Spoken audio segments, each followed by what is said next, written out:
यांचं स्वागत मंडळाचे अध्यक्ष काम पाटील करायला विनंती करतो.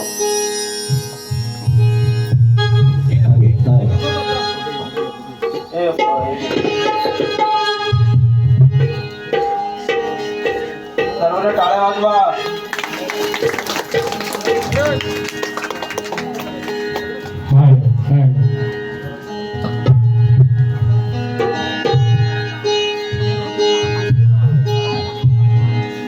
धन्यवाद.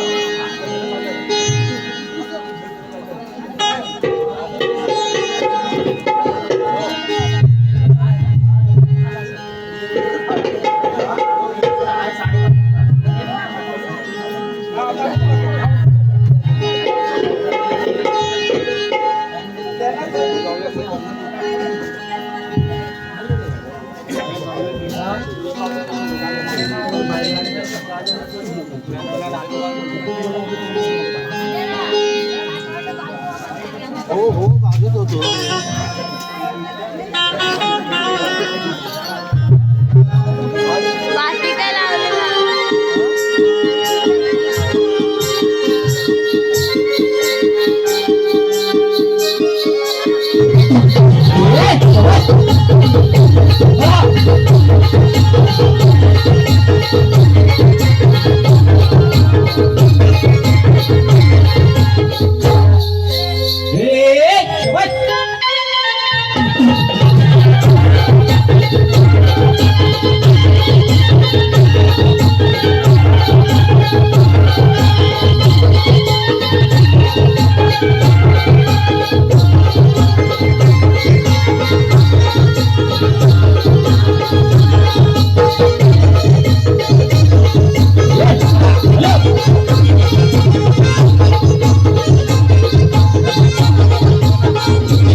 हर हर हर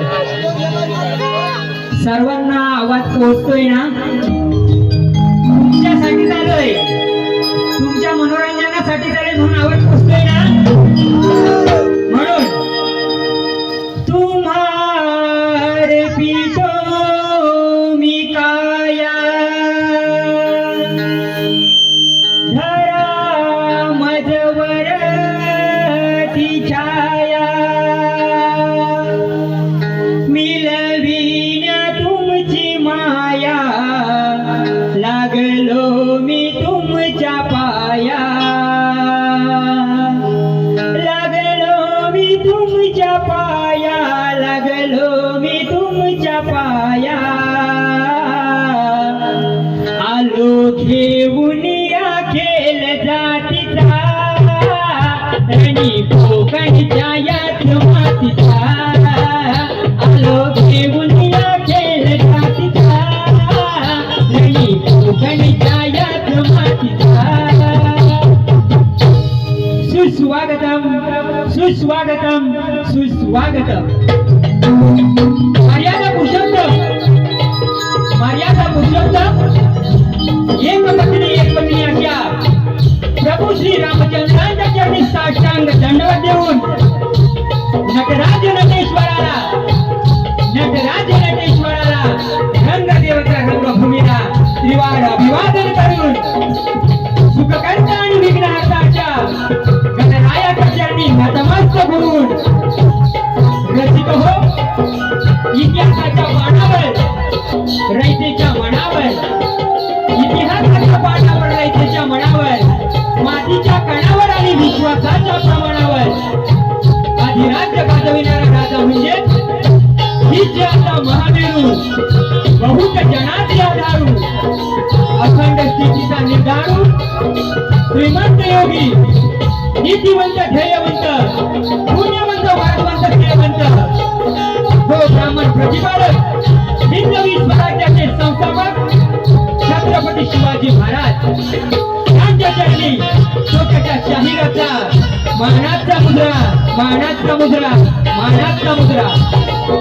तसेच आपल्या विभागातील पंचक्रोशीतील सर्व कार्यकारी मंडळी या कलेत असणारे शाहीर वर्षा गुरुवर्य मंडळी आणि या कलेवंती निमित्तान प्रेम करणारे तुम्ही सर्व कलाप्रेमी मायबाप रसिक आपल्या सर्वांच्या चरणावरती देखील अर्धान लेकराचा मानाचा मुद्रा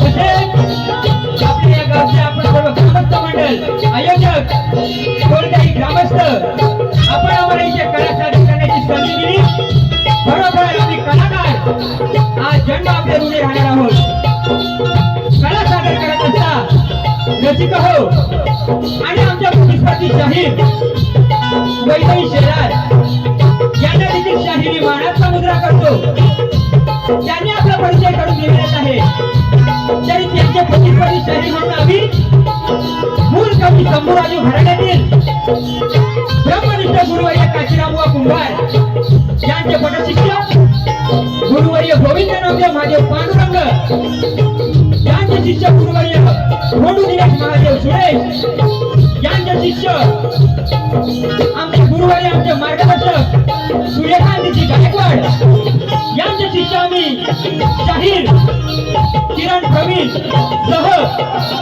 आमचा घोडीपट्टू ज्याचं हे आजोल आहे आता विघ्नेश बटावळे आमचे गरजा मास्टर अण्णा धारवी मास्टर आमचे रोहित दादा आमचे भाऊजी मॅम मास्टर आमचे परममित्र निखिलजी तांबे आणि आम्ही सर्व माननीय नृत्य कलापथक सब घेऊन मायबाप हो आपल्या सेवेसाठी तत्पर आहोत कला सादर करत असता आम्हा दोन्ही कलावंतांच्या मुखातून झटका वेगवेगळे बोल गेले आपल्या हृदयाला अंतःकरणाला त्रास होईल असे जर का आमचे बोल गेले तर उदार अंतःकरणाने क्षमा कराल अशी एक छोटीशी आशा व्यक्त करतो आणि आपल्या सर्वांच्या उपस्थित सर्व कलाप्रेमी मायबाप रसिकांच्या पदकमलांची धूल मायबाप हो आपल्या पदकमलांची धूल मस्तकी लावून कार्यक्रमाला सुरुवात करतोय जय हिंद जय महाराष्ट्र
माझ्या माय पित्याला तिसरे वंदन माझे माझ्या गुरुचरणाला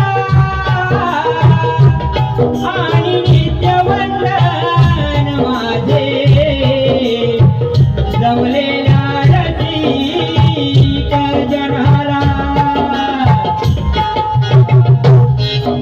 रसिक हो, वैदेही शेलार नामवंत गायिका आहेत, त्यांनी आपलं स्तवन गायलेलं आहे.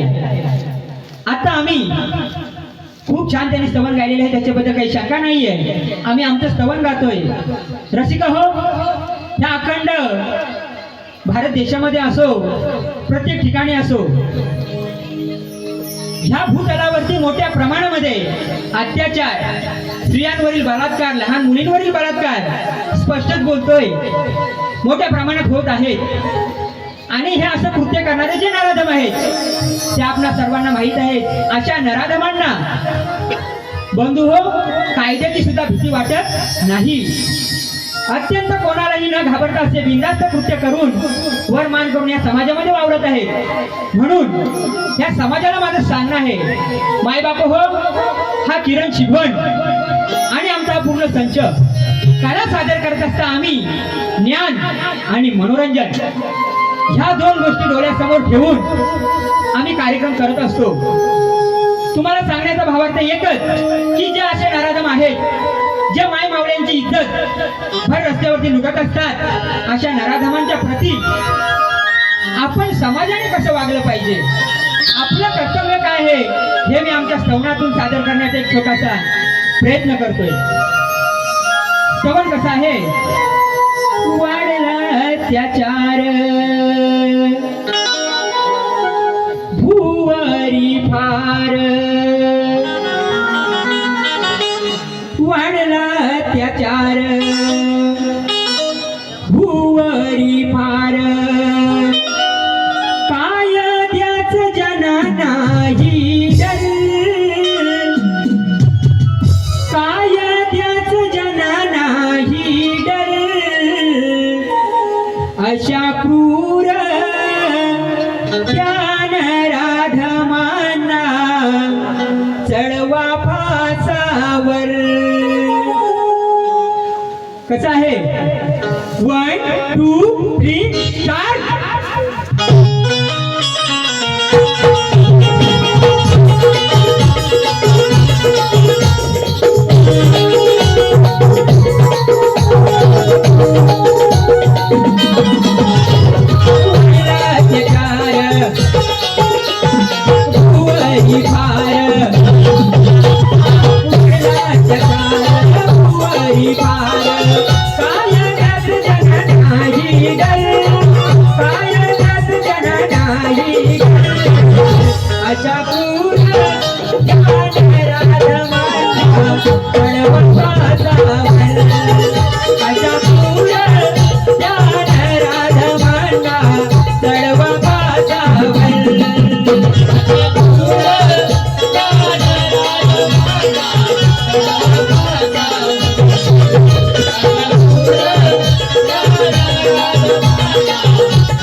Yeah.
गणपती असू द्या हो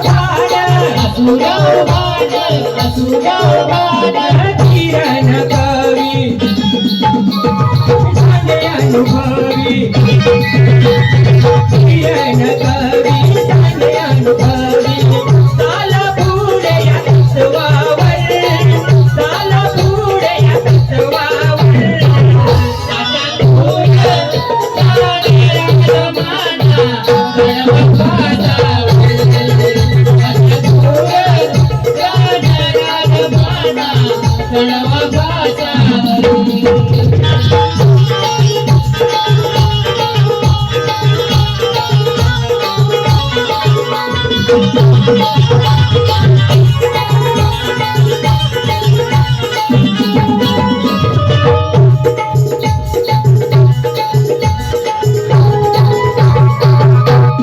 बोल श्री गणपती गजानन गावदेवी बजरंग ब्रह्मनिष्ठ गुरुवर्य काशीराम गोविंद नामदेव महादेव पांडुरंग अखंड दासलीचा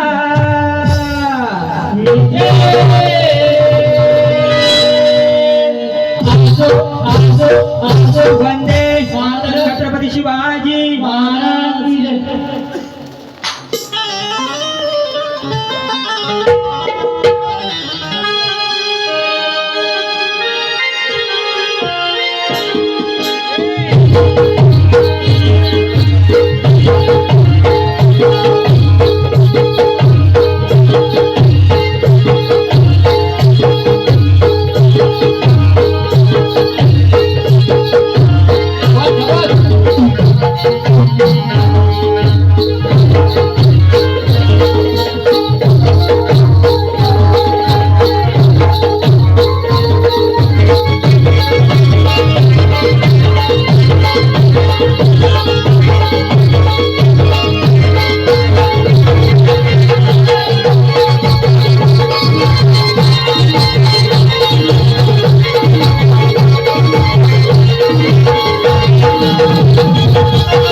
आता गणाकडे बोलत आहे.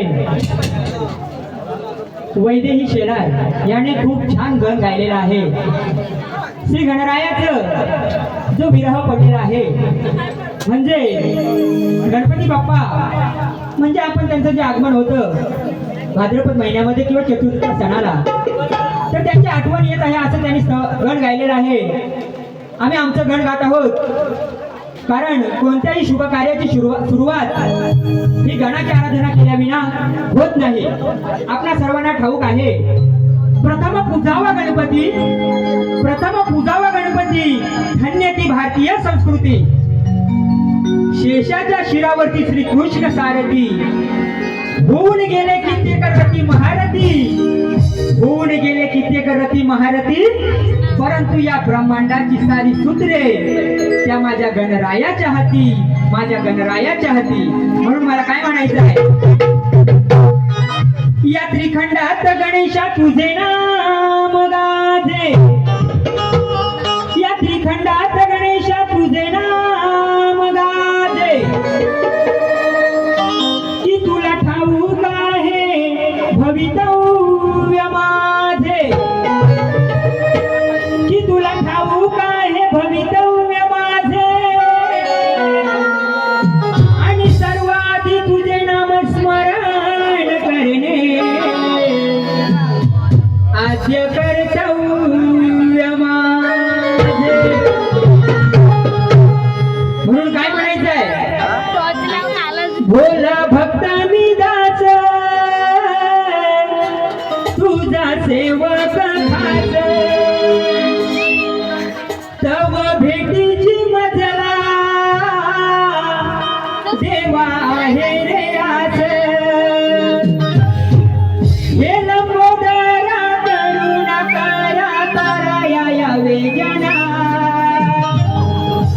हे लंबोदरा करुणा करा ताराया यावे जना.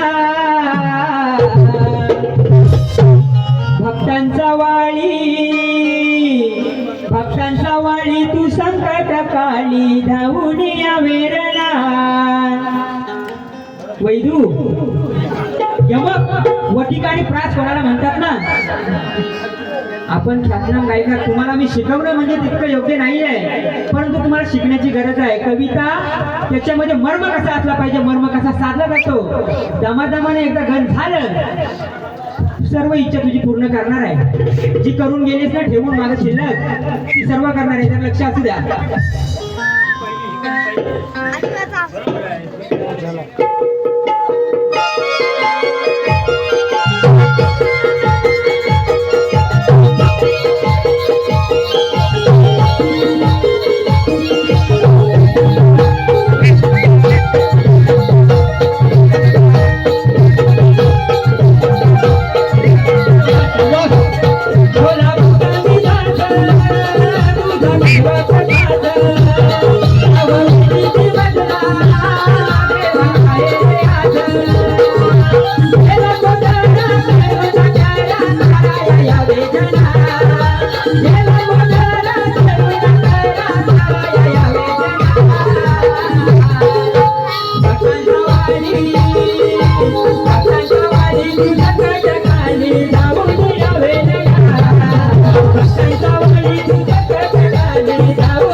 तुझी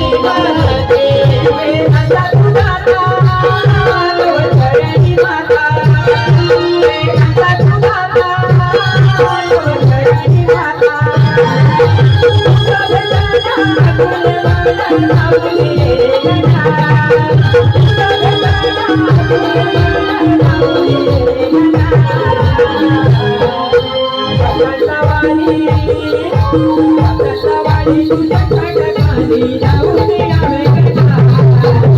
काठावाडी तुझ्या काठाखाली जाऊन यावे रणा. काठावाडी तुझ्या काठाखाली जाऊन यावे रणा. काठावाडी तुझ्या काठाखाली जाऊन यावे रणा.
हॅलो. आता काय? आता गवळण गवळण. बाई म्हणाल्या, वा कुठे बसला असाल तर बाहेर या आणि ऐकून घ्या, नाहीतर म्हणायला नको की मला आवाज गेला नाही. बाई ग, अगं कोणत्याही कोपऱ्यात गेलीस ना, आणि मी जरी कोणत्याही कानाकोपऱ्यात असलो, काहीही बोल, प्रत्येक गोष्टीला उत्तर देणार. नौका आहे पण कमी समजू नकोस, कारण पक्क्या गुरुचा हा चेला आहे. बाई म्हणते, गवळणी म्हणती, गवळणी अगं यशोदे लबाड तुझा पोर, लपून छपून चोऱ्या करतो एक नंबरचा चोर. अगं ये वैदुराणी, चोऱ्या करतो म्हणतेस, चोर पकडला की तो चोर. जर आपण पकडत नाही तोपर्यंत चोर असतो का? मंडळी तुम्ही सांगा, चोरी करताना पकडली तर तो बरोबर की नाही? बरोबर आहे ना. मग वैदई पुढच्या फेरीला आलीस की या हरीला चोरी करताना कोणी पकडली, कशी पकडली, तुझ्या अभ्यासाचा भाग आज मी चांगला बघून जाणार आहे. हा, तुला वाटलं असेल काय की हा नौका आहे, धुवा उडवीन. मंडळी मला वाटलं होतं मी नौका आहे म्हणून ही माझ्याजवळ प्रेमाची गवळण काही प्रेम देईल असं वाटलं होतं, पण हिला गेम हवी. नौका आहे म्हणून माझ्यावर गेम करण्याचा प्रयत्न करते. तुझ्या गवळणीला उत्तर देतोय आई, आणि अशा गवळणीच्या डबल मिनिंगच्या म्हणते मी वावगं काय बोलत नाही, अर्थाचा अनर्थ करू नका. आता सर्व रसिक श्रोते जे आहेत ना, जाणकार आहेत. वक्ता तोची श्रोता ज्ञानाचे अंजन, वक्त्यापेक्षा श्रोता हा श्रेष्ठ असतो. म्हणून बाई तू भरपूर तिकडे आता गाजली आहेस म्हणूनच माजली आहेस, गाजली आहेस म्हणून माजली आहेस. पण गात असताना आपण समाजाला काय देणं लागतो. आता तू केलीस ना बारी, मी माझ्या मायमावल्यांच्या चरणाला स्पर्श करून तुमच्या समोर दिलगिरी व्यक्त करतो, कारण तिने जे गायले त्याला उत्तर मी देणार, ती जे म्हणून गेले त्याला. बाकी काय वावगं बोलणार, एक अक्षरही वरती वाढवून बोलणार नाही, तिला उत्तरच. पाहूया कोणाची पाठ कुठपर्यंत जाते. झुंजीच्या मैदानामध्ये झुंज रेड्याने करावी, बरोबर आहे ना बाई? त्याला गवळण होऊ दे, मग तुला सांगतो कसं मुकडे द्यायचं तर शेर काढतो तुझ्या आई. काय म्हणते गवळणीची चालबाईची कशी आहे? चला दर्शनाला म्हणू नका नका, आई मारते माझी हाका, काने डोंगरावर पडलाय तुका, आई माझी झुल्यावर येत नाही झोका.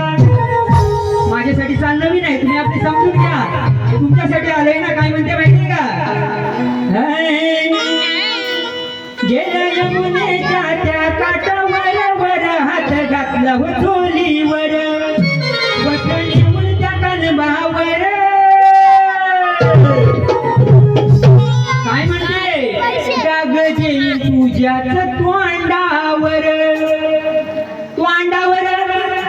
मला सांगायचे वडील खाली बसलेले असतात शोभतं का होय असं बोलणं मग त्याला उत्तर तसंच ह्या कानाची नजर तुझ्या चोलीवरच नव्हती बाय अजून कशावर होती ना चोलीवर होती तू म्हणलीस बरोबर आहे तू डाग तोंडावर द्यायला आधी जवळ ये आणि मग डाग दे डाग द्यायला समजून तुम्हाला सांगतो ही राधा गवळण आहे म्हणजे डाग देईन तुझ्याच तोंडावर त्या श्रीकृष्णाला तो हरी जरी मातीमध्ये जरी खेळत असला ना पुराण हिला माहित नाही हे अपूर्णच आहे मातीमध्ये जरी खेळत असला ना आणि राधेची नजर त्या कानावर गेली 14 वर्ष राधा त्या श्रीकृष्णापेक्षा मोठी हे अख्ख्या जगाला ज्ञात आहे पण ह्याने वाटोळा केला या शक्ती तुझ्याचा म्हणून सांगतोय तो जरी मग त्या श्रीकृष्णाच्या नाकाला शेंबुडी येऊ दे माती लागू नाही तर काही लागो ती राधा गवळण हातातलं मण का असो काही असं ते काम टाकून त्या हरीला कडेवर घ्यायची आणि त्याचा पहिला काय घ्यायची भोका लहान मुलांचा आपण लाड करतो की नाही त्या पद्धतीने अशी त्यांची ती रात लीला होती पण हिने गायली त्या पद्धतीने आपण पण उत्तर ऐक तोंडावर डाग कसं द्यायचं तर ऐक कसं आहे माहितीये काय चला दर्शनाला म्हणू नका नका मारते माझी हाका उत्तर ऐक होती नजर त्या माठावर वर माठाच्या काठावर जरा होती नजर त्या माठावर वर माठाच्या काठावर खरं सांगतोय तुला बर नजर होती तुझ्या गहंडीवर खरं सांगतोय तुला बर नजर होती तुझ्या गहंडीवर ह्या दुधाचे जे माठ आहेत ना तू तोंड फोडायची त्या हंडीवरती माझी नजर होती बाय आता रुसून जाऊ नको आपण करू जमाना बरोबर आहे ना उत्तर दिले ते बरोबर आहे की नाही बरोबर पटलं ना हा या कसा गातो बघा होती नजर त्या माठावर वर माठाच्या काठावर होती नजर त्या माठावर वर माठाच्या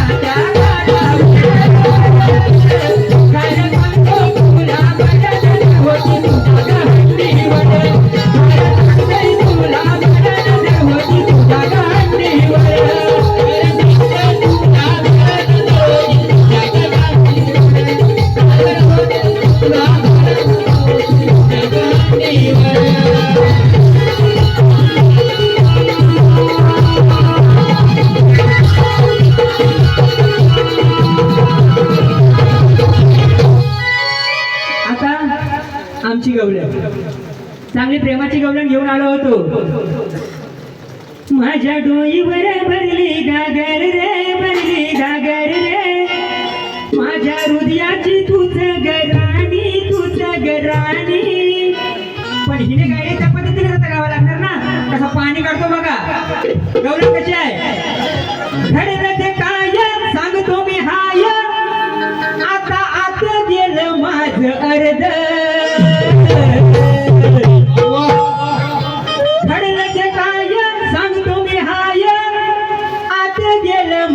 अर्ध होणार ते झालं ध्यानात आलं अहो झाला हिला खूप दर्द मग करणार काय जोरात ही वरड बरोबर ना विषय ऐका विषय देणार घडलेलं जे काय सांगतो मी हे जे घडलेलं आहे ते सांगत आहे आता गेलं माझं अर्ध ही राधेच्या घरी श्रीकृष्ण दही दूध खायला जातो दह्या दुधाची नासाडी काढायला जातो एकटा जात नाही सवंगड्यांना घेऊन जातो आणि अशी नाजूक करायला जात असता आपल्या घराला उमरा असतो आता काहींच्या घराला नसतो तो भाग वेगळा आहे परंतु पूर्वीपासून ती पद्धत आहे उमरा त्याचं शास्त्र वेगळं आहे आता वेळ नाही तो उमरा असतो तर कानासह अर्धे सवंगडी उंबारण्याच्या आतमध्ये आणि अर्धे बाहेर घराच्या बाहेर म्हणून आत गेलं माझ अर्ध सवंगडी आत अर्ध बाहेर आणि म्हणून होणार ते झालं ध्यानात आलं झाला हिला खूप दर्द तो कसला दर्द झाला की राजेनं पाहिलं आता हा कान्हा आलेला आहे तो माझ्या मालाची नासधूस केल्याविना गप्प बसणार नाही या गोष्टीचा तिला दर्द झालाय आणि मग आता करणार काय मग करणार काय जोरा जोरात ही वरड राधा म्हणे वाचवा वाचवा चोर आला चोर काय धरता आला नाही पण म्हणते वाचवा वाचवा चोर आला अशी ओरडत होती असा हा गवळणीचा मला साधा सोपा निसर्ग विषय आहे कसं घेतोय बघा घडलं ते काय सांगतो मी हाय हे गेलं माझं मग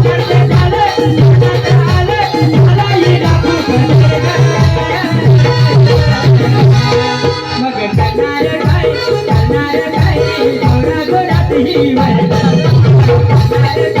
करणार काय जोरा जोरात ही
हॅलो बंधूंनो गवळणीचा एकच मुकडा घेतोय वेळ कमी आहे म्हणून आता विषय गवळण झाल्यानंतर काय असतो विषय प्रत्येक कलाकाराने प्रतिस्पर्धी शाहिरीला प्रश्न विचारायचा बसा खाली बसा जर टाइम आहे तुम्हाला तर तुम्ही बसा प्रश्न कसा आहे बाईने मला प्रश्न विचारला आम्हा पुरेवाल्या मंडळींना गुरु गणपती घराण्यातील शक्तिवाली शाहीर कुमार वैदेही विवेक शेलार यांचा प्रश्न तुरेवाले शाहीर यांना मधमरुची उंची किती टीप आहे उत्तर ग्रंथाचा पुरावा आवश्यक असावा आता काय प्रत्येक बारीला कोण ग्रंथ घेऊन फिरतो का हो सोबत फिरतो शाहीर मधमरुची उंची किती प्रश्नचिन्ह नाही दिलाय प्रश्न कोणाला म्हणतात हे जर बघा असो आम्ही समजून घेतो उत्तर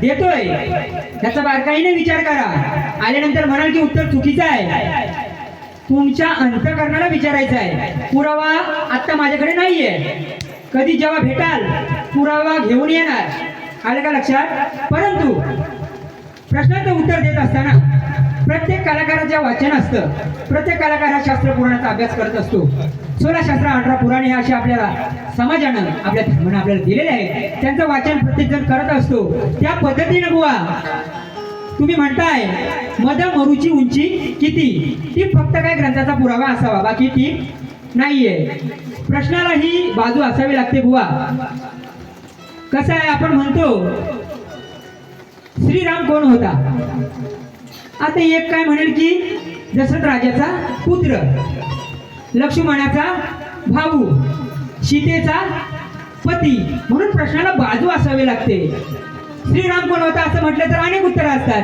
तशी बुवा प्रश्नाला बाजू सोडायला शिका. म्हणजे मी सांगतोय म्हणून शिकू नका, मी सांगतोय म्हणून त्याचं अवलोकन करून शिका. कळलं का? प्रश्नाचं उत्तर आहे का, मदमरुची उंची किती? आता तुम्ही कुठं कोपऱ्यात बसला असाल, बाहेर या, म्हणजे तुम्हाला स्पष्ट आवाज येईल. ऐका. पुराणानुसार सुमेरू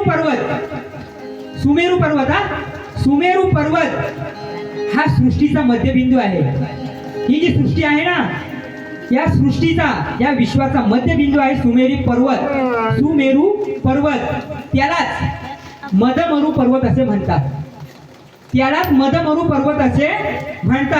आणि हा पर्वत केवळ भौतिक नसून दैवी स्वरूपाचा मानला जातो. त्याचा इतिहास मी सांगतोय, तुम्ही लक्षात घ्या. हा पर्वत सोन्याचा, रत्नाचा बनलेला असून त्यावरती देवांचं दिव्य नगर आहे. आणि चारी दिशांना त्याच्या भव्य शिखर आहेत. आणि या मदमरुभोवती 7 महासागर व 7 द्वीप आहेत. पुढे तिथे देवतांचं स्थान आहे, देवतांचं निवासस्थान आहे. आणि ते मदमरू पर्वताच्या शिखरावर ब्रह्मदेवाचं ब्रह्मलोक आहे बुवा. मदमरू पर्वतावर ब्रह्मदेवाचं ब्रह्मलोक आहे. इतर इंद्रदेव आदी देव यांचे सभागृहही तेथे आहे. आणि यालाच स्वर्ग लोकाचा दरबार म्हटले जाते बुवा. तुम्हाला एक सांगतो, समुद्र मंथन करत असता ज्या वेळेला देव आणि दानव याने समुद्र मंथन केलं, त्या वेळेला मंथनासाठी जो पर्वत वापरला त्या पर्वताचं नाव मंदार पर्वत. समुद्र मंथनासाठी जो पर्वत वापरला त्याचं नाव मंदार पर्वत. आणि या मंदार पर्वताला आधार द्यावा म्हणून आधार देण्यासाठी मदमरू पर्वताच्या स्थैर्याचे स्मरण करण्यात आले.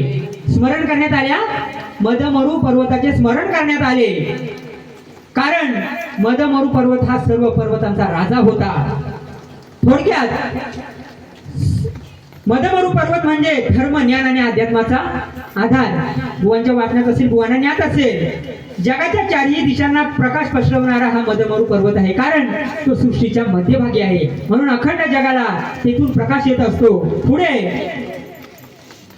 जैन, बौद्ध आणि हिंदू धर्माच्या पुराणामध्ये याचं वर्णन येतं. माहितीसाठी एवढं पुराण सांगायची गरज नाही, परंतु माझ्या रसिकांना ज्ञात असावं म्हणून बुवा मी सांगतोय. नाही तर तुमचं उत्तर एका ओळीत आहे, मदमरूची उंची किती? तर मला म्हणायचं आहे निष्कर्ष, मदमरू हा पौराणिक पर्वत आहे. तो देवांचा निवासस्थान, ब्रह्मांडाचा मध्यबिंदू व धर्माचा आधार आहे. या मदमरू पर्वताची उंची बुवा, या मदमरू पर्वताची उंची 84,000 योजन आहे. किती आहे? 84,000 योजन. उत्तर सत्य आहे. रसिकांना साक्षात म्हणून मी सांगतोय की पुरावा आता माझ्याकडे नाहीये. तुम्हाला टीप तुमची आहे, पुरावा असावा. पुढच्या वेळेला पुरावा घेऊन येणार. उत्तर या देवतेला साक्ष म्हणून खरं की खोटे आल्यानंतर पहिल्या फेरीला ह्याचा उलगडा करायचा आहे. नंतर तुम्ही पुढच्या फेरीला सुरुवात करा अशी माझी तुम्हाला विनंती आहे. आता विषय येतो कुठे? आमच्या प्रश्नाकडे. शाहिरांना आम्ही आमचा प्रश्न दिलेला आहे, तरी माझ्या या माय मावल्यांना ज्ञात असावा यासाठी मी प्रश्न सांगत आहे. एक विष्णू भक्त शिवाचा उपासक होता. शाहीर विष्णू भक्त शिवाचा उपासक कसा आहे लक्षात घ्या. तुम्ही जबलीन व्हाल म्हणून तुम्हाला सांगतो, विष्णूचा भक्त आणि शिवाचा उपासक. एक विष्णू भक्त शिवाचा उपासक होता. त्याने 11 दिवस काय भक्षण करून उपासना करत असता त्याला 11व्या दिवशी काय दृष्टांत झाला.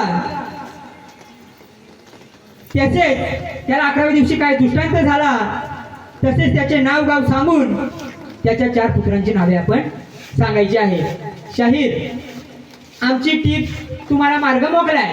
टीप अशी की उत्तर आमच्या उत्तराप्रमाणे असावं. कारण विषयामध्ये काचखलत्या अनेक आहेत. तुमच्या लक्षात आलं तर तुम्ही आमच्या विषयापर्यंत नक्की पोचाल आणि तुम्हाला त्यासाठी शुभेच्छा. आता आम्ही बाईने आता पद गायलंय नाही का? बोलतो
वैदेही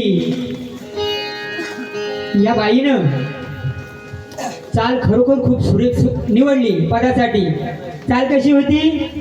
नारी जन्माची पुण्याई, सुख दुःखाची नवलाई, कंठ दाटून आई, जाते सासरी मी आई. तयारी चाललेली आहे सासरी जाण्याची तिची. मी लवकर जावं, खरोखर लवकर जावं.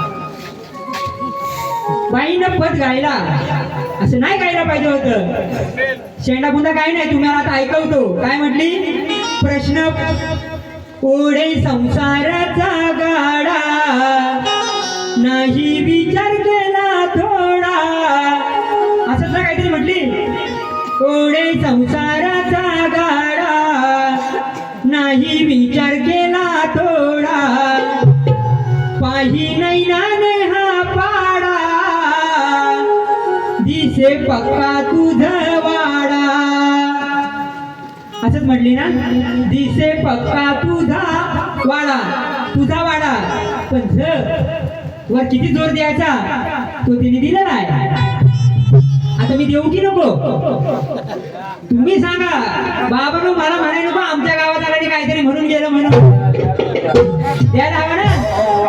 उत्तर ऐका.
सर्वांना ज्ञाताचा म्हणून विषय सांगतोय.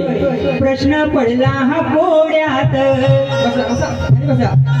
प्रश्न पडला हा कोड्यात, सारे पाहती राड्यात, पोरही लाजवती हो, पोरही लाजवती हो, पक्क्या त्या वाड्यात. दुर्योधन दुःशासन ही पोरं सभा भरलेली असते आणि त्या द्रौपदीचं वस्त्र हरण करून तिला लाजवण्याचा प्रयत्न करतात. म्हणून म्हटलेलं आहे तिथे अनेक रथी महारथी त्या सभेमध्ये उपस्थित असतात, परंतु त्या नारीची लज्जारक्षण करण्याचं काम कोणीही केलं नाही. ते केलं ते फक्त श्रीकृष्णाने. कोणती माया तिथे तिला वाचवण्यासाठी आली नाही. म्हणून म्हटलेलं आहे प्रश्न पडला हा कोड्यात, सारे पाहती राड्यात, अनेक रथी महारथी होते, परंतु कोणीही तिला वाचवण्यासाठी हात पुढे केला नाही. पोरं ही लाजवती, पोरं ही लाजवती, पोरं ही लाजवती, पक्क्या त्या वाड्यात. पक्का वाडा होता की नाही, तिथे लाजवण्याचा प्रयत्न केलेला आहे. असा विषय आहे. आणि कार्ड दिलेला आहे. माझं पद सुद्धा मी तसंच देणार आहे. आणि आता बाई म्हणून गेल्या जाता जाता की मी खेडची वाघीण आहे. मला खेडची काय म्हणतात? वाघीण. माझ्या नादाला लागू नका, नाही तर दुसऱ्या बारीत काहीतरी करीन. अगं ये बाई, तत पपनी दद करुणाचा जमाना तुझा आहे. तू भले ह्या कमी वेळामध्ये फेमस झाले असशील, पण शास्त्र पुराण कशाशी खायचं ना. आता रसिकांना त्याचा अनुभव आला आणि तुलाही आला असेल. बाय ग, कोणत्याही मार्गाने गेलीस ना, माझ्याकडे मी पण हवे की मी येईनच उत्तर म्हणून. पण त्या विधात्याने, त्या ईश्वराने आम्हाला जे ज्ञान दिलेलं आहे ते त्या ताकदीने आम्ही सादर करण्याचा प्रयत्न करतो. बरोबर ना? असा विषय आहे. बाई म्हणते की मी खेडची वाघीण आहे. तुम्हाला एक वाघिणीचा विषय सांगू का? थोडासा वेळ जाईल, सांगू का? कसं आहे माहितीये का, वाघीण ही खेडची वाघीण आहे म्हणून ना, वाघिणीचा इतिहास भूगोल हिला अद्याप माहित नाही. प्रभू श्री रामचंद्रांनी, बंधूंनो, प्रभू श्री रामचंद्रांनी 24 प्राण्यांना शाप दिला. किती? 24 प्राण्यांना शाप दिला आणि त्याच्यामधील ही एक वाघीण आहे. ही एक वाघीण आहे. त्या वाघिणीला काय शाप दिला? आता या वाघिणीचं दूध काढायचं का? आपल्या 4 बायांनी खायचं नाही. ते कुणाला काढायचं असेल ते जाऊन काढा, आपल्यात तेवढी रग नाही. त्या वाघिणीला असा शाप दिला प्रभू श्री रामचंद्रांनी की जोपर्यंत या वाघिणीला, खेडच्या वाघिणीला आता माहित नसेल म्हणून सांगतोय, जोपर्यंत तुझी पिल्ल, तुझी जी बाळं असतील, जी जन्माला येतील नवजात, ती बाळं फक्त तुझं दूध पितील. बाकी इतर कोणत्याही वेळी, कोणत्याही प्रकारे मिळायचं कधीही अखंड तुझ्या जीवनामध्ये तुझं दूध कोणीही काढू शकत नाही किंवा निघणार नाही. त्याला अपवाद म्हणून सांगतो. समर्थांच्या आजारपणासाठी छत्रपती शिवरायांनी वाघिणीचं दूध काढलेलं होतं. ती कथा बाई आता तुम्ही सांगायचे. कसं काढलं ते तुम्ही सांगायचं आहे. हे तुम्हाला मी आता थोडासा भाग देऊन जातोय. यांना काहीतरी पाहिजे ना. आता ह्यानी मला काही सोडलं का सांगायला, हे सांगा आणि ते सांगा असं काय म्हणता. मग आता हे तुम्ही सांगायचं आहे. ह्या वाघिणीचं दूध निघतच नाही हे मी सांगतो, परंतु आपल्या महाराजांनी ते काढलेलं आहे. समर्थांच्या आजारपणासाठी ते आणलेलं आहे. मग ते कसं आणलेलं आहे ते ह्या वाघिणीला माहिती पाहिजे ना. स्वतःला वाघीण म्हणवते म्हणजे हिचं दूध कसं निघतं हे हिला माहिती पाहिजे ना. ते आल्यावर तिने सांगायचं आहे. आणि आता दणका देऊ की सरळ जाऊ? पादाचा काय करू? हा, पद कसं घेणार आहे बघा. ठोक्याला ठोका आणि डोक्याला डोका. आता तापवती डोका कसा आहे. हा तर वेळ आपल्याकडे कमी आहे. एक चरण घेणार, एक अंतरा घेणार आणि आपण संपवणार आहोत. जणू दिसून अप्सरीनं, काय म्हणजे दिसे पक्का तुझा वाडा, म्हणून ना म्हणली ना दी म्हण, दिसे पक्का तुझा वाडा. म्हणून जणू दिसून अप्सरीनं, बघा कशी करते बाया प्रेम. अप्सरीसारखी दिसली होती की नाही? कथा आहे, बरोबर गाणार नाही. जणू दिसून अप्सरीनं, बघा कशी करते बाया प्रेम. नाही चुकणार माझा नेम, तुझी चढी काढता करीन गेम. विषय हसू नका बंधूंनो. मी तमाशाच्या फळावरती रात्रभर विषयाला विषय देऊन भिडणारा शाहीर आहे. अनेक प्रकारचे कार्यक्रम करतोय म्हणून विषयाला विषय काय देतोय ते ऐका. एक हिडिंबा आणि एक हिडिंबा नावाची राक्षस आणि राक्षसीन असे दोघी जणी भाऊ बहीण असतात. जरा बसा, तुम्हाला दमायला नको. एक हिडिंब आणि एक हिडिंबा.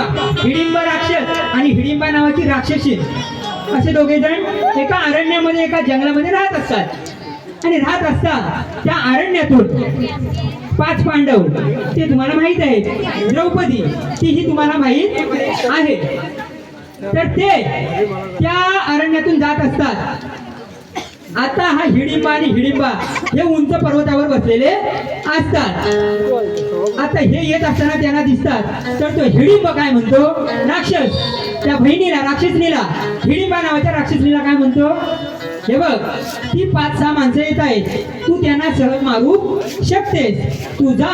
आणि तो त्याच्यामध्ये उंच असा दिसतोय, मजबूत जाडा, तो भीम. त्यांना माहित नाही तो भीम, पण तो म्हणतो तो जाडा मजबूत दिसतोय ना, त्याला पहिली मार. दुसरी, त्याला मारल्याने आपली भूक भागेल म्हणून त्याला मार.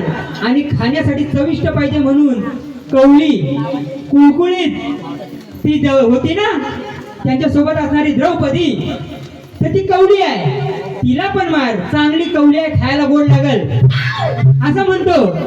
आणि मग ती हिडिंबा काय, त्यांचं कामच ते, हो राक्षसांचं काम काय, ती येते त्यांना मारण्यासाठी, जवळ येते. आणि जवळ आल्यानंतर पाहते तर काय, भीम मजबूत, चांगला गडी मजबूत, परंतु दिसायला देखना, बरोबर ना. दिसाया देख ना, म्हणून ही लांबूनच पाहते असं थोडं जवळ येऊन. त्यांना काही दिसत नाही, पण ही त्यांना पाहते तर भीम चांगला, मग ही त्याच्यावरती जीव वाळून टाकते, त्याच्यावर लाईन मारते, त्याला पटवण्याचा प्रयत्न करते. तिला वाटतं की चला आपण पण हिला पटवावं, ह्याला पटवावं आणि ह्याच्याबरोबर सुखाचा संसार करावा. पण अडचण अशी, हा मानव आणि ही राक्षसीन कसं होईल? म्हणून ती काय करते, जणू दिसूनी अप्सरीन बघा कशी करते बया प्रेम. राक्षसीन एका अप्सरेचं रूप घेते आणि अप्सरेचं देखणं सुंदर असं रूप घेऊन त्या भीमाला पटवण्यासाठी येते, पटवण्याचा प्रयत्न करत असते. तो बिचारा भुकेने तिचा भाऊ व्याकुल झालेला असतो. तो म्हणतो ही बाया गेली कधीच्या, अजून काही येत नाही, झालं असेल काय? म्हणून तो येतो तिथे पाहण्यासाठी काय झालंय पाहतो, तर ही मायावी रूप घेऊन त्या भीमाला पटवण्याचा फुलवण्याचा प्रयत्न करत असतो बंधूंनो. म्हणून त्या भीमाला राग येतं आणि तो काय म्हणतो, तुला काय आता मी सोडणार नाही, माझ्याजवळ गद्दारी करून तू जर तिकडे त्या भीमाला पटवून त्याच्याबरोबर संसार थाटत असशील तर ते चुकीचं आहे. म्हणून तो म्हणतो आता माझा काही नियम चुकणार नाही. म्हणून म्हणतो नाही चुकणार माझा नियम, तुझी चढी काढता करीन गेम. तुझी हड्डी, राक्षसांच्या गळ्यामध्ये हाडांची माळ असते की नाही, असते ना, मग ती हड्डी ती तुझ्या गळ्यामध्ये हाडांची माळ आहे, ती मूळ स्वरूपात ये आणि तुझीच हड्डी. तिने हे मिनिंग असं वापरलं डबल, म्हणून मी वापरतोय. तुझीच हड्डी गळ्यातून काढ आणि मग मी तुला मारेन. नाही चुकणार माझा नेम, तुझीच हड्डी काढता करीन गेम. आले ना लक्षात? कसं घेतोय बघा, जणू दिसून अप्सरीन कशी बाधा करते बाया प्रेम. जणू दिसून अप्सरीन कशी बाधा करते बाया प्रेम. नाही चुकणार माझा नेम, तुझी काढता करीन गेम. नाही चुकणार माझा नेम, तुझी कशी काढता करीन गेम.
नाही चुकणार माझा नेम, तुझी काढता करीन गेम. नाही चुकणार माझा नेम, तुझी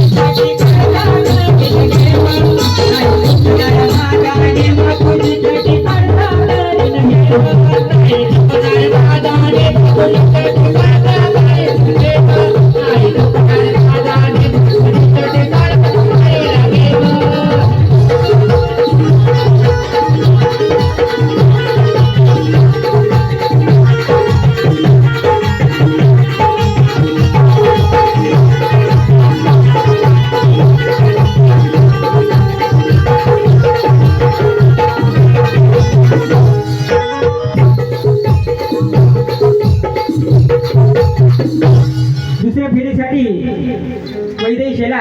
त्यांना खूप खूप शुभेच्छा देतो.